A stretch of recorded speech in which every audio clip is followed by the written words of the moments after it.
Anda kembali bersama kami di Obrolan Malam. Sudah bergabung bersama kita ada anggota Dewan Pembina Partai Gerindra, Andre Rosiade. Selamat malam Bang Andre. Selamat malam, Christian. Ya, terima kasih. Bang Andre, tadi di awal saya sudah bahas dengan Mas Denny dan justru Mas Denny ini meng-highlight Pak Prabowo yang justru sekitar 2 tahun lalu itu berada di posisi pertama di berbagai hasil berbagai survei, berbagai lembaga survei. Tapi belakangan kemudian menjadi posisi paling buncit kalau ada simulasi 3 nama nih. Jadi ini justru kok jadi Menteri Pertahanan biasanya sejumlah pengamat politik itu bilang ini menjadi panggung sebenarnya bagi seseorang ketika menjadi pejabat publik. Tapi kok turun ya? Ya, kita pahami yang harus dipahami publik adalah Pak Prabowo fokus bekerja. Itu yang pertama. Yang kedua, kita tahu Menteri Pertahanan adalah menteri yang banyak karena pekerjaannya ya nggak bisa di-pos juga. Tapi di berbagai lembaga survei juga ini bahwa Pak Prabowo adalah menteri yang bekerja terbaik.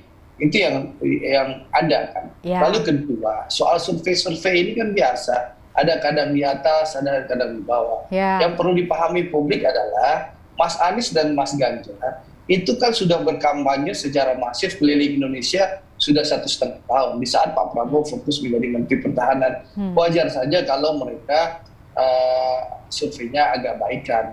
Tapi insya Allah kita sudah meminta kepada Pak Prabowo di luar waktu beliau sebagai Menteri Pertahanan di weekend untuk kembali berkeliling Indonesia menyapa masyarakat. Itu yang pertama. Yang kedua, kami juga di Partai Gerindra fokus bekerja keras sekarang mensosialisasikan Pak Prabowo dan menjawab isu-isu miring yang dimainkan orang terhadap Pak Prabowo. Tapi alhamdulillah kita bisa lihat ya, kalau di surveinya SMRC itu kan Pak Prabowo sempat turun di Agustus, tapi alhamdulillah di akhir tahun ini sudah mulai naik lagi, rebound, dan di mana Mas Anies takkan itu. Iya. Yang paling menarik catatannya, selain Pak Prabowo mempertahankan suara pilihan masyarakat yang dulu memilih Pak Prabowo, perlahan tapi pasti, Christian, akan ada swing dari pemilih Pak Jokowi ke Pak Prabowo. Dan saya meyakini dengan komitmen, konsisten, dan kerja keras Pak Prabowo sebagai Menteri Pertahanan,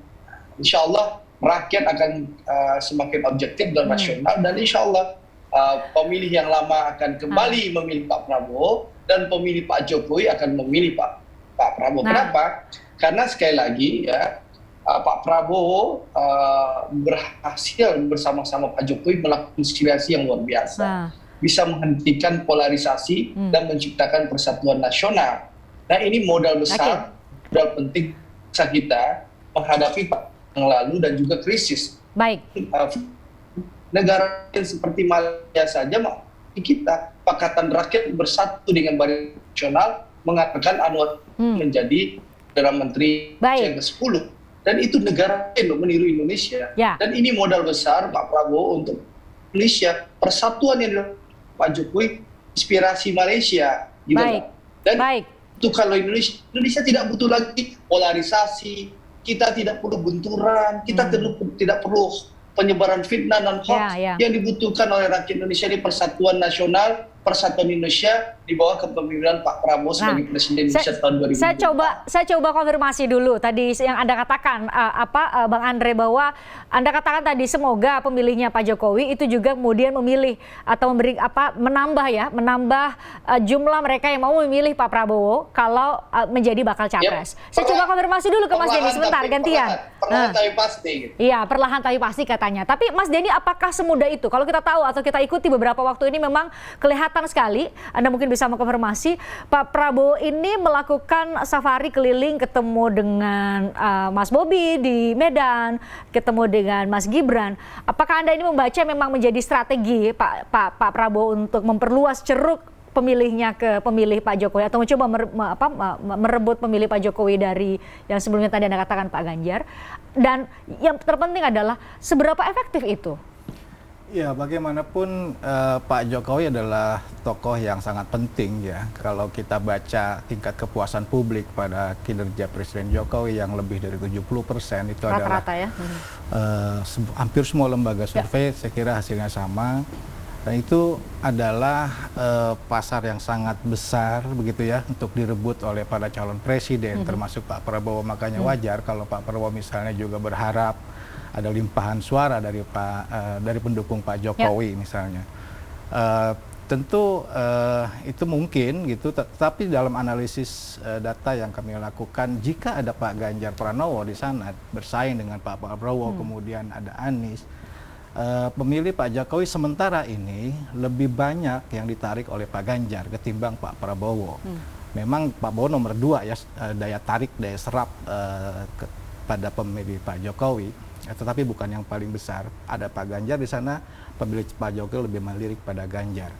Sementara yang juga penting diperhatikan adalah pemilih Pak Prabowo yang juga sebetulnya sangat besar pada pemilu 2019, jumlahnya 44,5%. Itu sebetulnya juga sudah banyak yang melirik calon lain, yaitu Pak Anies.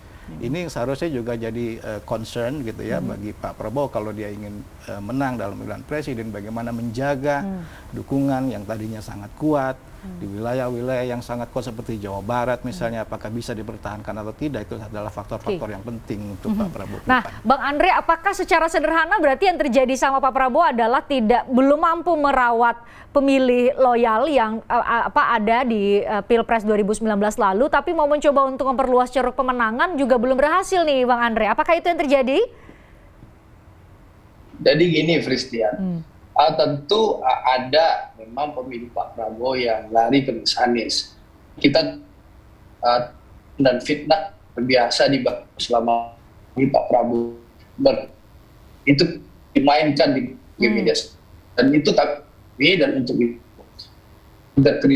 sekarang turun tengah masyarakat, bertemu masyarakat dan menjelaskan hal dalam masyarakat. Dan alhamdulillah masyarakat yang awal taruh dengan hoax, fitnah terhadap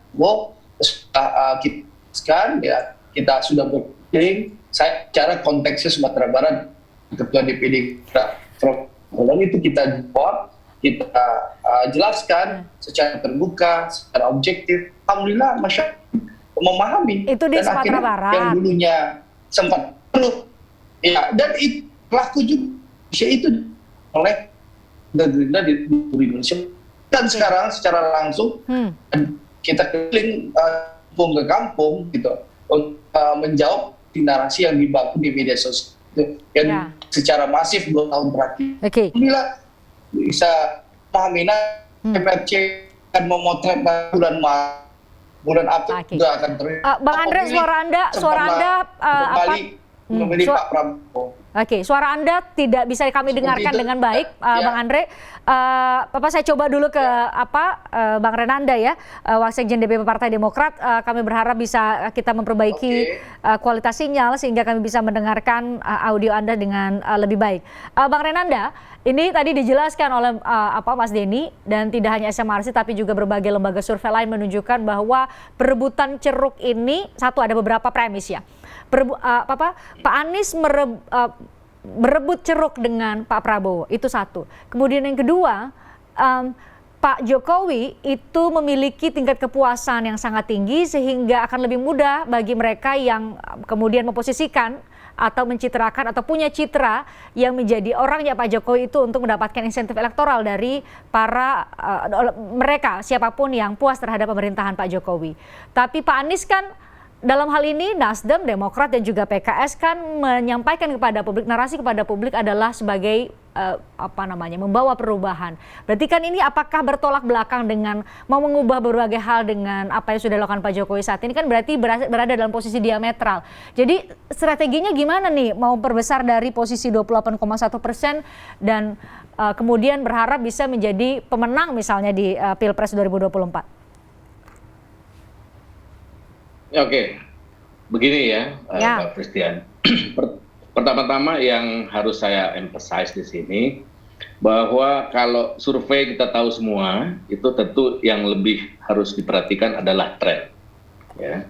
Walaupun tren ini tentu dalam perjalanannya juga bukan saja tidak terpengaruh oleh berbagai momentum politik maupun juga kejadian-kejadian politik ya begitu. Tetapi tren itu tentu salah satu faktor paling utama dalam kita melihat memproyeksikan sampai nanti ke Februari 2024. Itu yang pertama.